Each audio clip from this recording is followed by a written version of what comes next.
chers internautes, vous qui nous suivez de partout à travers notre chaîne en direct JK Télé News. Aurélie Vangou, la maman des garçons capables, autrement dit la Mbingazone de la presse congolaise, reçoit pour vous aujourd'hui dans notre émission Baïba Kenda Sango. Baïba Kenda Sango pour la Mbeli mobile munene o Kenda Sango na kombo ya Diego le mignon balobi epe aza chroniqueur mon confrère toza biso na biso awa na plateau tozo lobela likambu ya ndeko na biso liwa ya ndeko na biso concert na biso Nadine Tiribo Big Mama liwa o ekomelaki ye na le 19 avril oyo passé ndenge akufaki toyoki ba version bimi ebele akufaki selon liwa na ye. À ma grande surprise lelo famille ya ndeko na biso Nadine Tiribo ba menacer ba journaliste que ya mal ndenge ko sakanate ba menacer presse ba boyi ba presse ba zo image selon ba dire na bango biso ba journaliste biso ba chroniqueur to ça auto c'est ko sala ensemble na ndeko na ngai to ko découvrir yango. Avant na pesa maloba na pesa mbote mingi na ye moko la patronne Judith Kalanga moi suis atika pembe na défaut sans oublier notre papa voilà balobi ba sponsor à JK Télé News papa d'Elvis El Sacero na bosanité maman Odile Kitumba balobi grand prêtre mère sans oublier papa Robert Kanza na bosanité notre papa Joseph Magloire voilà comme na kati allemande. Après ce moment de azananga langage mon kazo fongole langa plateau à côté c'est langai l'invité nanga ya journée. Voilà, invité nanga qui je dis bonjour. Bonjour Aurélie Vangou. Bonne santé. Ouais, de fait grâce toujours dans rythme ya mawa. Tu peux faire le bayon annonce et puis ça passe ma casse. Mes condoléances d'abord. Ouais, merci pareillement vraiment. Toujours nekala ko remonter du lait. Mekara ya ndwanso na kufaki. Ato mi ngaka ko remonter du lait ka bizala. OK, merci beaucoup. Comment on a dit qu'on a biso Nadine Tiribo liwa na yenga kufi. Est-ce que étant que chroniqueur wa kufa zande na biso okoye ba piste ya liwa na eza basé na ni? Voilà, avant de répondre à la question, d'abord, il y a la passe na bobangi mingi vraiment parce que balobara liwa so na famille moro elandisa. To ko mona Angelica Madelina la tikaki biso après même pas 2 mois directement to moni ndeko na biso Nadine Tiribo atiki biso vraiment na opesa ndeko na biso grand frère pe na monde Ken Piana na pesa réseau pe na te même alobaki soki ba chroniqueur ba sala attention te ba landa na ko ba komeli ba landa naki. Vraiment pour répondre à la question na yo Nadine Tiribo liwa na ele tozo yo ka tozo na ba précision te parce que famille pe zo boyo yebisa biso de to yo ka kinde ba concert so ba lobaki akinaki fête kanai ko animer comme animatrice ya fête ndé micro simaki yango ndezaki na poison parce que na fête on a liakité kameleka jusqu'au cas après tant azongi de awasa ba malaise ndi awasa makila ça veut dire que micro simaki ndé yango ezaki na poison. Mais avant d'abord à qu'il fait de tout qui va témoignage sur la place on va boire qui fait sur on va boire qui fait sur tout ma casse n'est pas tout ma casse mes passions kaka ça il faut répondre et jusque là tout ça dans information. OK, merci beaucoup les mignons garçons. Les mignons garçons. Na oki olobi Nadine Tiribo na fête wana amelaki aliakite asali kaka komelana micro. Parce que elo oni nezo laksa kaka ki na micro wana kaka nde yango zaki empoisonné. Pourquoi pas na sucre amelaki?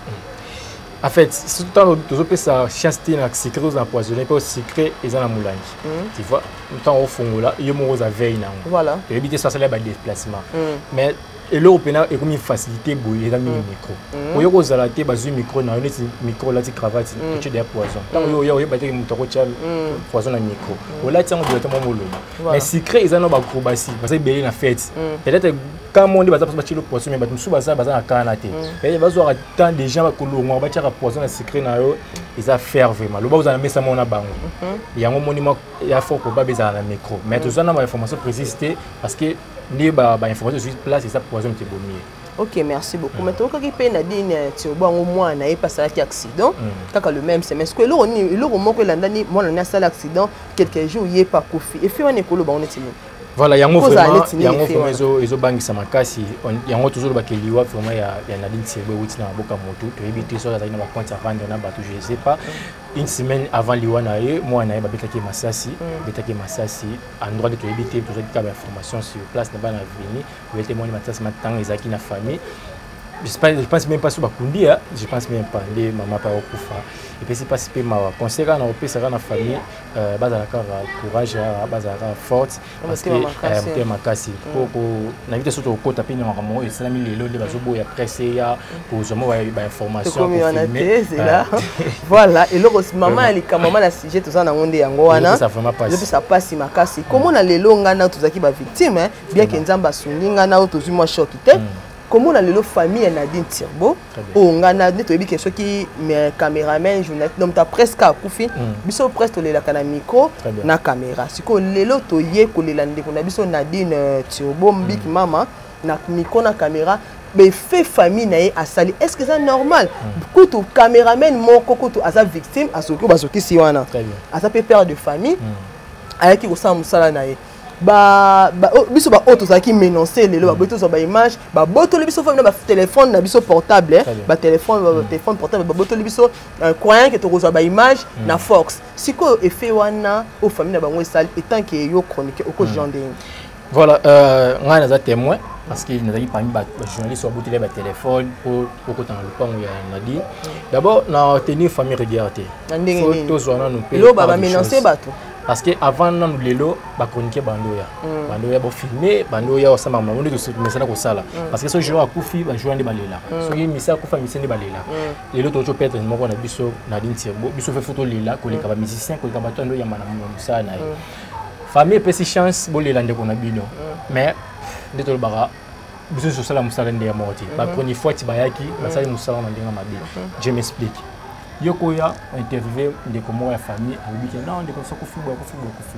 yoké yona monteur na yo bozui tout ça d'inviter ceux qui cameraman là monteur a coaché la biso pe miniature wana ndeko la chaki bozui nzoto mutu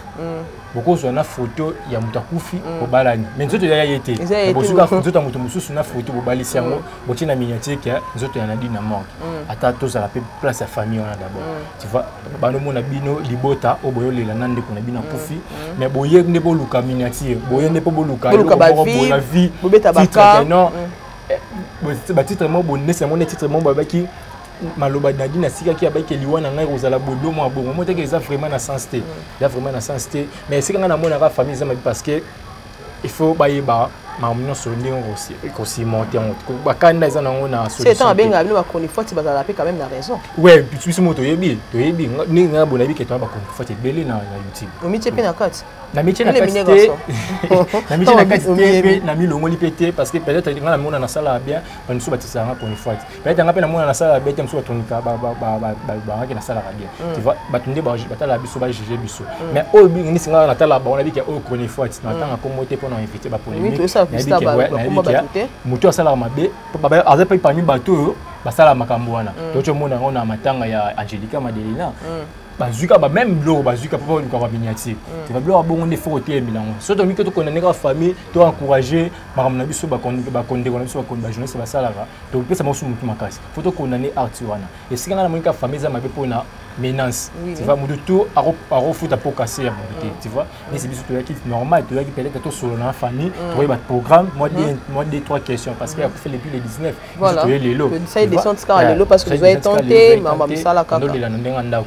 mais au moins la biso de tomi les victimes ndito chomona caméraman moko bazoki si on a biso caméraman o bazoki si wana est-ce que famille à maman la biso Nadine Tirbo et kozoya en charge to caméra ou caméraman o yaki musala na ye azoyi na bakota to zangi na moyen ko filmer ndeko na biso ne fait wana parce que ngana to mi batele chance to kimela lupango bato et heureusement bato ba voisin na bango baza zinga baza quand même mutema malamu siko caméraman o yaki musala ayi kolela ndeko na ye liko na wazongi na bapota na ndako aza pe surtout père de famille siko yebisanga na kawa na famille ando na Nadine Tirbo ikozwa en charge parce que ce qui d'abord caméraman a porté plainte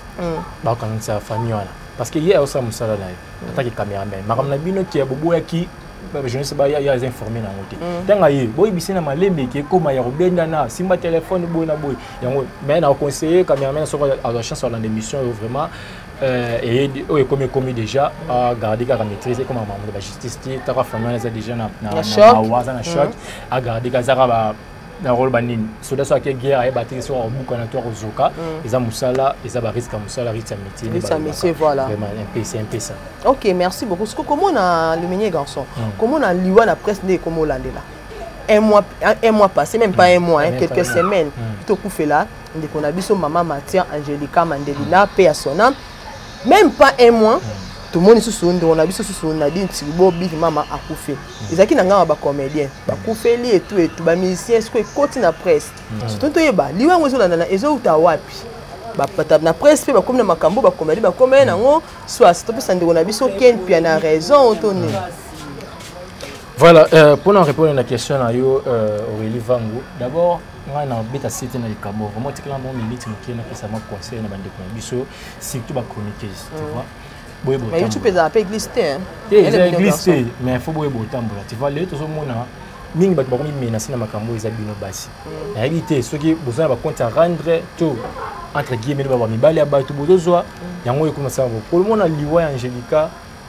Peut-être on va trouver ça nous amener à décider qui a obtenu bota après civil mais moko à Kofi mais liwa vraiment il y a des ambitions na din tibo yo ça la passe les affaires à poison tu vois tu évite on a la rose ambica mon monter même toi tu dans poison ils a nango là c'est 100% comme 20% 30% mingi za cause tu vois soit ce que lo na mutu mo soit ngake lo zo mutu soit ngaki mo sa mutu ya mobala mutu plutôt yango moni abiketa ngana éliminer pour la tika na oyanga fatigue mon poison bon ça la vina passe vraiment yango mingi bomona ka kema mken pena lo bara muta polémique muta aloba mais on faut tirer makam akebisa ki grâce temo ali grâce temo fait attention na mamusa so mamusa la oza kisi eba ki oza parmi bato ba Olanda Angelica na OK toucher mambo grâce tembo na Ken Piana siko ndenge grâce Ken Piana takebisa ki grâce tembo c'est non yo grâce tembo pas ngé mobala bato ndipo yango tsoloba te na lobite ki asima kisi parce que Ken Piana te ngé mobala bato Ken Piana za zo baté pour le babongo ça veut dire il y a pas le fumer sans feu ça a bien informé na makamsusu oye mingi ano ba ne na yo kaka ko na ba kisi so nde na yo ka grâce tembo za na ba kisi so eza bongo tika sinon te mais concernant on peut ça réagir c'est que bani on a biso basi ça pour la grâce tembo j'ai pas un problème avec grâce tembo ni ngam sala sala pour les saluer en passant vraiment ça la me bien surtout na nouvelle émission na ye nango oyo et ça va être très kitoko mais pour ensemble la famille boy bani on tambola ko kufa boye et ça vraiment passé de le ba comédie après tu es sur journaliste biso to ça exemplaire tu vois ba to ya ba ça c'est respect vraiment pouvoir to me monde nga bien moni na mo pe jamais ka ça mazoki idée que non bakanga maman YouTube na Congo tu vois pas mon que YouTube ne et pe na mpepe moko tu vois c'est ça mais biso buzo ba comme c'est na suka to yeba te na ni vrai na ni phone ti ba prophète de ba kono c'est un peu to koma wana siko komona polémique comme makasi na ngambo na YouTube makasi to na ba chroniqueur na ba chroniqueuse na presse en ligne disons polémique comme makasi koleka na ba musicien le meilleur garçon ko lo bel kamba onde d'abord sur le plan polémique ils ont d'abord polémique il y a ba la leadership. Tu vois, je m'explique. Mais si exactement on appelle ça, il y a Mourana Kenpia. Tu vois, on a autant comment baluter, mais on appelle ça d'exemple pour pouvoir comprendre. Tu vois, Kenpia n'a surtout Moura surtout c'est Moura, Bossona qui a et na les Ketchu. Pour moi, on va un leader parce que mon patron la chaîne voilà on la voyageur on a voyageur sauf que on va lui on appelle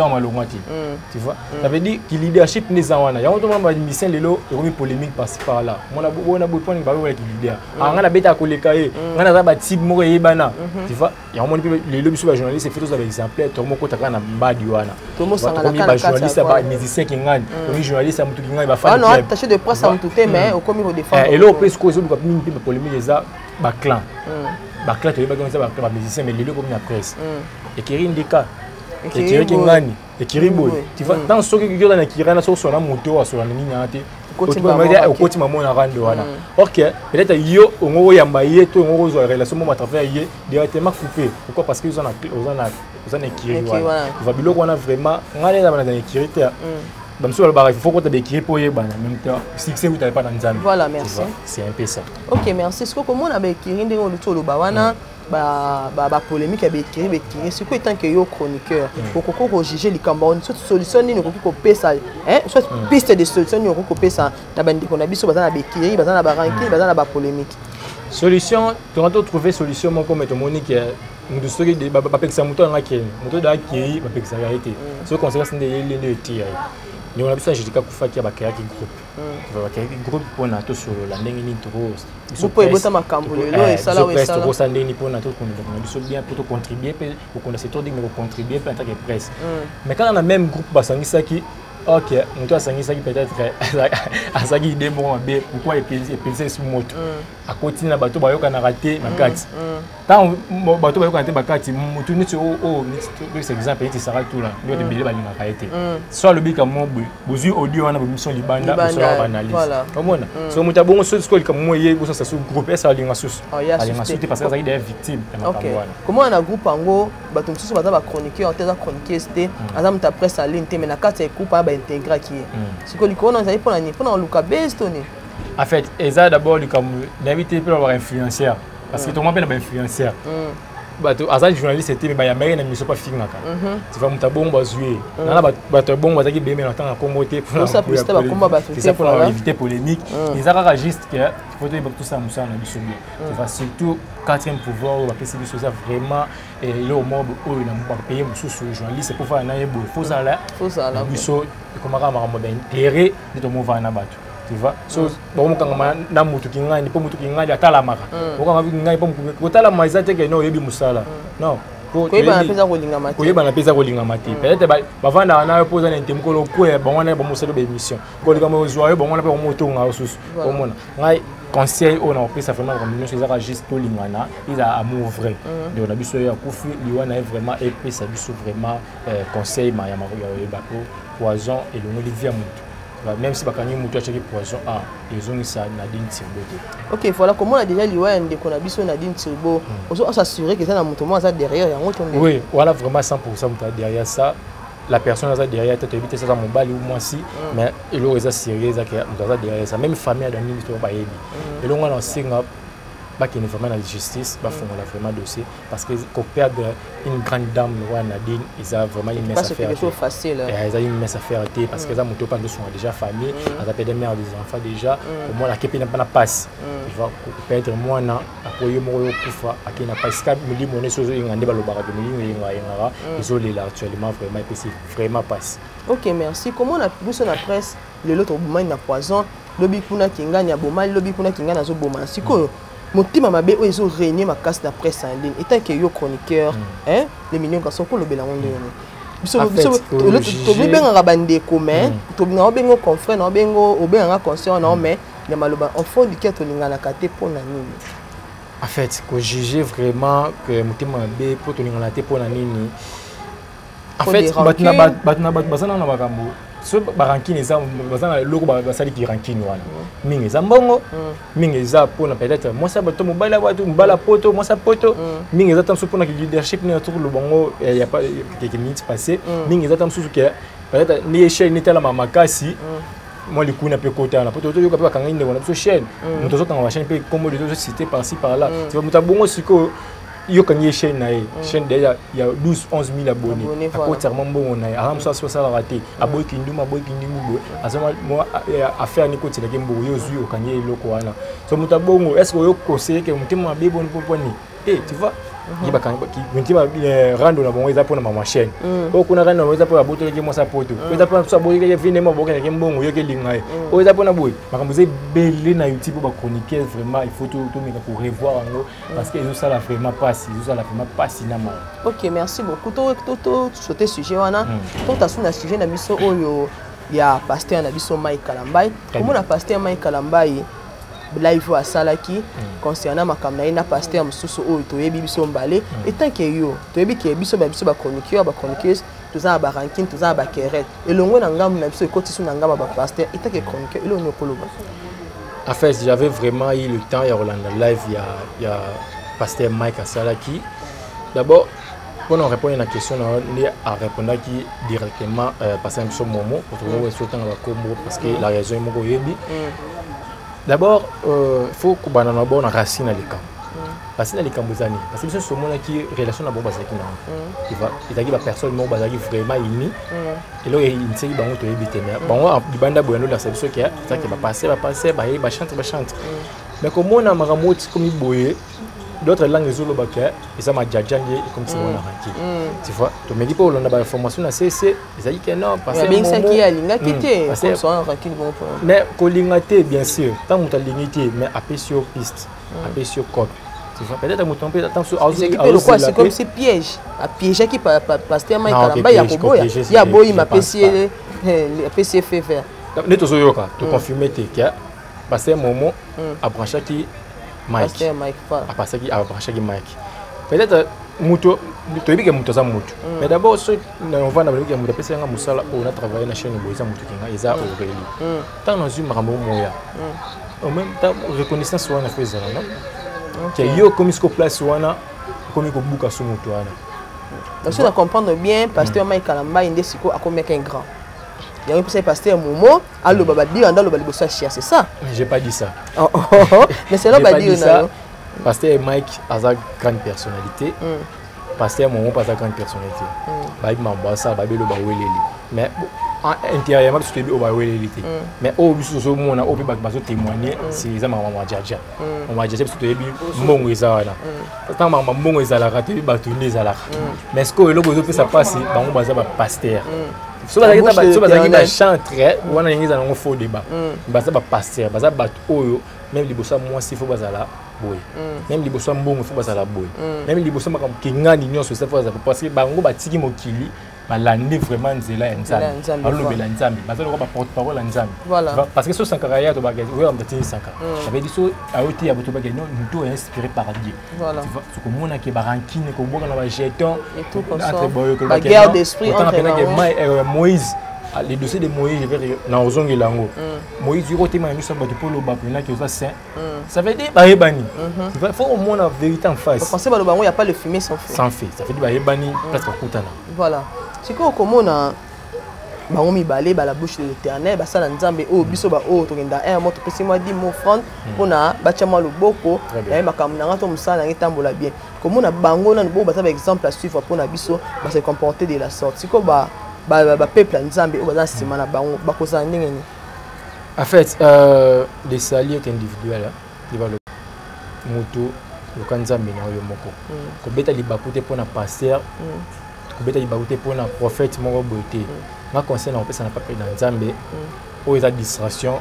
munguna ya libiso il va passer tout de suite des témoignages va profiter bien va passer belé tant de la fin ba prophète ba passer ba mo bunga bango na bango po ba na nzambe ba bunga nzela tu vois vraiment nga makamuni c'est ya momo ya Mike et au côté ça la distraction parce que na yebi aza moto ko bunga na ye parce que comme ya nzambe tant à traitant biso éviter voilà on a robunga na finga kingani po nga monza ma ojishinga OK merci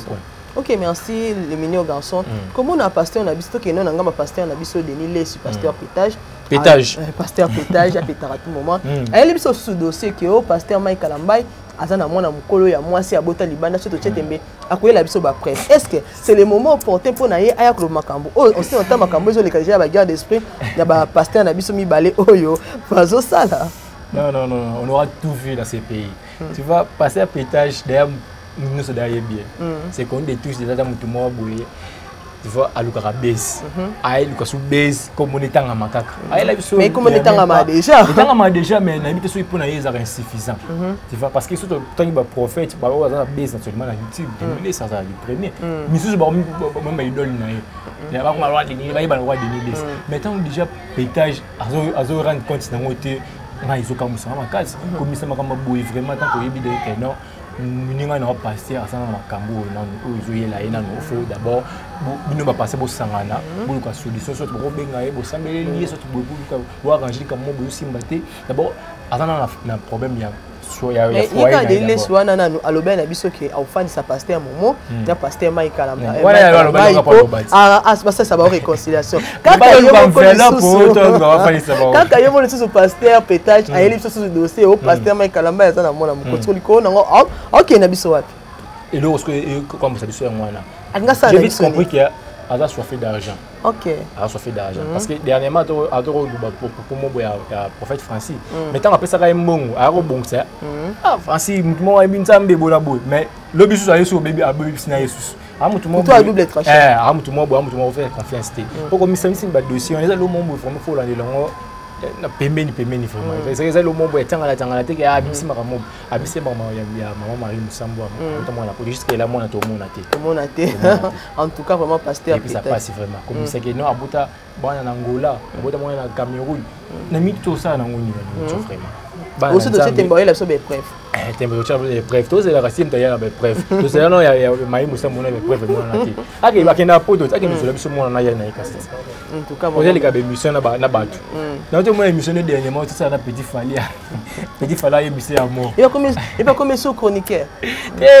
il va bien que c'est une émission va bien petit Fally yemba amo a juste que Denis si vous Denis pas yemba amo c'est quoi comment on peut Denis les pasteurs Denis ça là parce que non il étant que chroniqueur on peut juger Denis pasteur crépa et puis crépa sur la signé chrétien païen, ton nini, pasteur de l'église, étant que le mignon garçon chroniqueur plutôt, qui juger, analyser pasteur de l'église n'en crée pas, pasteur analyse ça là, au tout pour nga contre nga déjà, de l'église ça va passer temps en chair, soit bimigre la porte boue, directement à zone pétage, donc à double sim. Allez-y comprendre. Ok, merci beaucoup. En tout cas, vraiment, merci beaucoup, les mignons garçons. L'émission, c'est comme la souka de la fin, on va dédicace. Ah, vraiment, pour ça, l'émission ici, la télé. En tout cas, belle question, vraiment. Le bissin, vraiment, la CPLI. Merci, Naouli Van Oulongo, pour qu'on ait signé une émission. Oh, l'émission, a tellement suivi la chaîne, c'est vraiment un grand merci à tout le monde, vraiment. Beaucoup commenté vraiment bien parce que même tout le monde a déconné vraiment beaucoup l'émission parce que c'est juste analyse sociale de finir mon tout ça juste l'analyse un grand merci à Jean Paul Jérémy bon toujours l'homme selon mon cœur et c'est un grand merci à Yemoko Lumière pourquoi pas vous aura toujours c'est un grand merci à Yemoko Marshall Souve mon la premier pourquoi pas Guilus le maire l'homme d'affaires le tout poussé vous avez la société comme là Irlande trop merci na Béni Kankou, Nima Kankou, pourquoi pas Papa Paul Kankou. Merci Nando Benson à l'émission. Merci beaucoup les mignons garçons, la joie est partagée. Et voilà, nous sommes arrivés à la fin de notre analyse. La belle analyse qui était présentée par youtubeur, youtubeurs à Makasi, autre analyse beaucoup raisonnable. Na choc na motema malgré tout na olo ba choc na motema na ba risque on a aussi courir lelo balandia jika télé news mais lelo bongo mona Aurélie va on a pota awa nzamba salingolu et comme les bisoté wana pesi mbote mingi na yemo kola patronage Judith Kalanga moi suis atika pembe na défaut la maman des anges adorables pourquoi pas à toi Gauthier soit dilemme mobile à mandefo pembe sans oublier ma copine chérie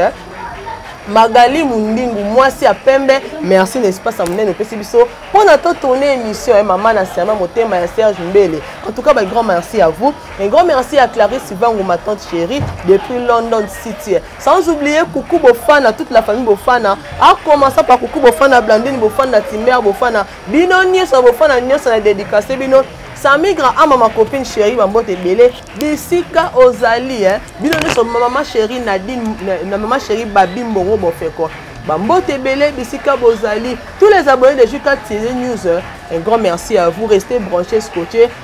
surtout vos sanatés, vos abonnés, massivement la chaîne Juka TV News. D'ici là, portez-vous bien et bye bye à la prochaine.